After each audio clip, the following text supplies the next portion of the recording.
నమస్తే డాక్టర్ గారు. నమస్తే అమ్మ. స్ట్రెస్ వల్ల డయాబెటీస్ వస్తుంది లేకపోతే హెల్త్ వల్ల వస్తుంది అంటే హెల్త్ ఇంబ్యాలెన్స్ వల్లనా లేకపోతే స్ట్రెస్ ఇప్పుడు ఉన్న జనరేషన్ ఎంతో స్ట్రెస్ తీసుకుంటున్నారు సో దానివల్ల వచ్చే ఛాన్సెస్ ఎక్కువ ఉన్నాయా లేకపోతే హెల్త్ ప్రాబ్లమ్స్ ఏమైనా ఉంటే వచ్చే ఛాన్సెస్ ఎక్కువ ఉన్నాయంటారు? ఇది ఇంతకుముందు కూడా కొన్ని విషయాలు డిస్కస్ చేస్తాము బ్రీఫ్గా. డయాబెటీస్ అనేది మల్టీఫ్యాక్టోరియల్. అంటే మల్టీఫ్యాక్టోరియల్ అంటే సింపుల్ చెప్పాలంటే ఇప్పుడు మహాభారతంలో కర్ణుడు ఉన్నాడు. కర్ణుడు చావుకి కారణం ఒక అర్జునుడు కాదు, రకరకాల శాపాలు. ఇంద్రుడి నుంచి అందరూ చేసిన వాళ్ళే. కుంతిదేవి వదిలేసింది, శ్రీకృష్ణుడు కూడా పెద్ద హెల్ప్ చేయలేదు. అంటే కర్ణుడి చావుకి రకరకాల కారణాలు అన్నట్లు ఈ డయాబెటీస్ రావడం కూడా రకరకాల కారణాలు అనమాట. ఓకే. సో ఎసెన్షియల్ చెప్పాలంటే it is one of the life style diseases, modernisation. So ఒక 50 ఏళ్ల కింద మనం తీసుకున్నప్పుడు డయాబెటీస్ అనేది చాలా అరుదుగా ఉండేది, ఎస్పెషల్లీ గ్రామీణ ప్రాంతాల్లో. ఎప్పుడైతే పట్టణీకరణ జరుగుతూ ఉండిందో, అర్బనైజేషన్, ఏమవుతుంది, ఒక చోట ఎక్కువ జనసందోహం ఏర్పడుతుంది అనమాట. ప్రాపర్ అర్బన్ ప్లానింగ్ లేనప్పుడు, అక్కడ డెన్సిటీ ఆఫ్ పాపులేషన్ పెరిగినప్పుడు ఓపెన్ స్పేసెస్ అనేటివి ఉండదు. ఇప్పుడు మన సిటీలో చూసుకోండి, మన జనాభా తగ్గట్టు పార్కులు ఉన్నాయో, ఓపెన్ గ్రౌండ్స్ ఉన్నాయో, ఈవినింగ్ రిలాక్స్ కావాలంటే ఎక్కడ చేయాలి, వాకింగ్ చేయాలంటే అప్పటికి కొన్ని గవర్నమెంట్స్ ట్రై చేశాయి. కాకపోతే the open spaces available for us is far limited compare to our population. So దీంట్లో మనం ఎవరిని బ్లేమ్ చేయడం లేదు. One of the things is over population. So when it is encroaching on natural resources, what will happen? Nature will take its own course అనమాట. So ఉదయం ఆఫీస్కి వెళ్తారు, వచ్చేస్తారు, మళ్ళీ ఈవినింగ్ వస్తారు, కూర్చుంటారు, మగవాళ్ళకి లుంగి కట్టుకుని టీవీ చూస్తారు. లేదు పిల్లలైతే వచ్చి ఇప్పుడుండే ఆన్లైన్ డెలివరీస్ ప్లాట్ఫామ్స్ నుంచి ఆర్డర్ పెట్టుకుంటారు, ఏదో ఒకటి తింటారు. లేదు కొంతమంది ఎస్పెషల్లీ ఐటీ ఇండస్ట్రీకి సంబంధించి కావచ్చు, కొన్ని ఫీల్డ్స్ కావచ్చు, వాళ్ళకి లేట్ వర్క్ అవర్స్ ఉంటాయి. Through out the late night పని చేస్తూ ఉంటారు. 10:30కి ఇంటికి రావడం కానీ, కొన్నిసార్లు 2 కూడా వస్తుంటారు. వచ్చిన తర్వాత ఏం చేస్తారు, అలసిపోయి ఉంటారు. సో వెంటనే వాళ్ళకి కొంచెం రిలాక్సేషన్ కావాలి.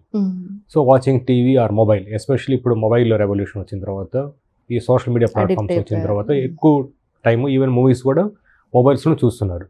అంటే ఇంట్లో వాళ్ళతో కూడా interaction time, face to face interaction అలా ఇలా మాట్లాడడం తక్కువ అయిపోయింది. ఎలా ఉన్నావు, ఏం జరిగింది, ఎలా రోజు అనేది మొబైల్ పట్టుకొని చూసుకునేది. అది వాట్సాప్ కావచ్చు, ఫేస్బుక్ కావచ్చు, ఇన్స్టాగ్రామ్ కావచ్చు, ఆ రీల్స్ చూసుకుంటూ బెడ్ మీద పడుకుంటారు. లైట్ ఆపర్ అనమాట.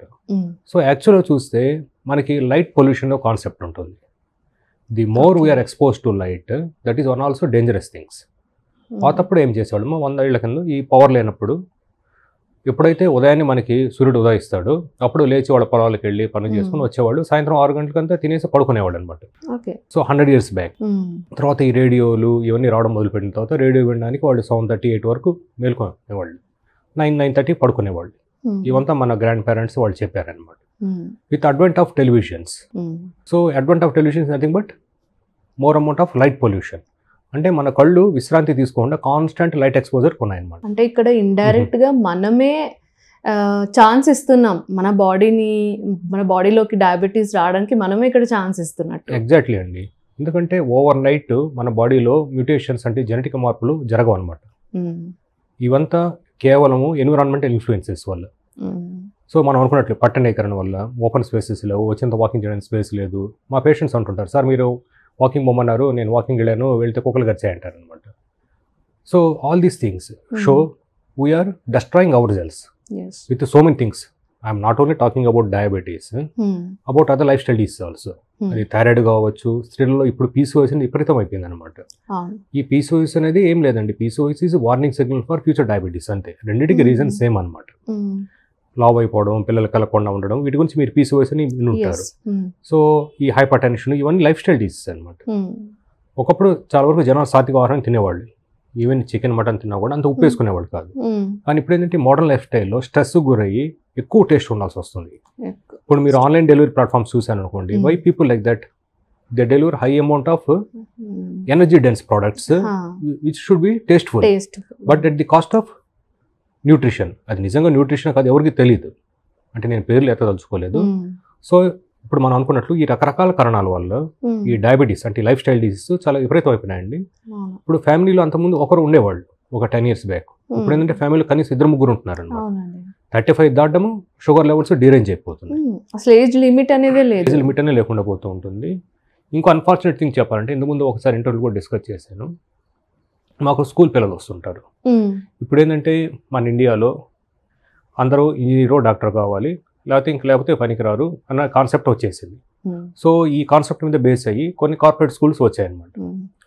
అంటే వాళ్ళు పుట్టగానే ఇంకా నెక్స్ట్ ఐఐటీకి వెళ్ళిపోవాలి, పుట్టగానే వాళ్ళు ఎయిమ్స్లో జనరల్ మెడిసిన్ తీసుకోవాలి, లేదంటే ఇంకా పనికిరారు అన్నట్లు అట్లా స్టడీస్ స్టార్ట్ చేస్తారు. సో వన్స్ 6th క్లాస్ రాగానే వాళ్ళు ఏం చేస్తారు, తల్లిదండ్రులు వాళ్ళు వెంటనే స్కూల్లో వేసేస్తారు. మార్నింగ్ 8 కంతా వెళ్ళిపోతారు, ఇంకా నైట్ 11కో 12కో వస్తారనమాట. సో అక్కడ ఫుడ్ కూడా అక్కడ వాళ్ళు వేస్తారు కొన్ని చోట్ల. వాళ్ళు కూడా ఏంటంటే ఆకలి కాకుండా ఉండడానికి ఎక్కువ ఆయిల్ డెన్స్ ఫుడ్స్ ఇవ్వడము అటువంటివి చేస్తుంటారు. ఎందుకంటే ఇచ్చిన తర్వాత ఆకలి కాకుండా ఉంటుంది అన్నమాట ఆయిల్ అనేది. So that one of the facts for keto diet గురించి తర్వాత మాట్లాడుతున్నాము. So keto diet in long run is quiet detrimental. So same thing unfortunately మన స్కూల్ చిల్డ్రన్ అనుకున్నాం కదండి, వాళ్ళు మార్నింగ్ వెళ్తారు, ఈవినింగ్ తిరిగి వస్తారనమాట. చాలామంది చూస్తున్నాం. అంతకుముందు మీరు పాత సినిమాలు చూస్తుంటే ఒక 1940s కానీ 50s కానీ 70s కానీ చిన్నపిల్లలు బాగా సన్నగా రేవట్లాగా ఉండేవాళ్ళు అనమాట. అంటే ఏజ్కు తగ్గట్టు హైట్కు తగ్గట్లు వాళ్ళ వెయిట్ ఉండేది. కానీ ఇప్పుడు పిల్లల్లో చాలా మంది ఊబకాయం వచ్చేసింది, పొట్ట ఉండడము, బొగ్గలు ఊదుకొని ఉండడము, అదేదో ముద్దుగా కనబడతారు కానీ లాంగ్ రన్ హెల్దీ అనుకుంటున్నారు. ఎందుకంటే ఒక సామెత ఉంది తెలుగులో, కామెన్లోకి లోకమంతా పచ్చగా కనబడ్డట్టు, ఇది మంచిది అనుకుంటాను అనమాట. కాకపోతే అందరూ ఓబీస్ అయ్యి ఒకరు సన్నగుంటే ఏమింత సన్నగున్నామని పక్కన వాళ్ళు ఇప్పుడు క్రిటిసిజం ఎక్కువైపోయింది అనమాట. ఫర్ ఎగ్జాంపుల్ మా పేషెంట్స్లో ఒక సాధారణ మనిషి అంటే ఒక అరౌండ్ 50-year-old మేల్ అండి, ఇండియన్ మేల్, అరౌండ్ 65 to 70 ఉండాలి వెయిట్. కానీ ఇప్పుడు ఎవరు 65-70 ఎవరు ఉండటం లేదు. మినిమం 80 అట్లా వెళ్ళిపోతున్నారు, 90కి వెళ్ళిపోతున్నారు. లేడీస్ అయితే కనీసం 70 టచ్ అవుతున్నారు అనమాట.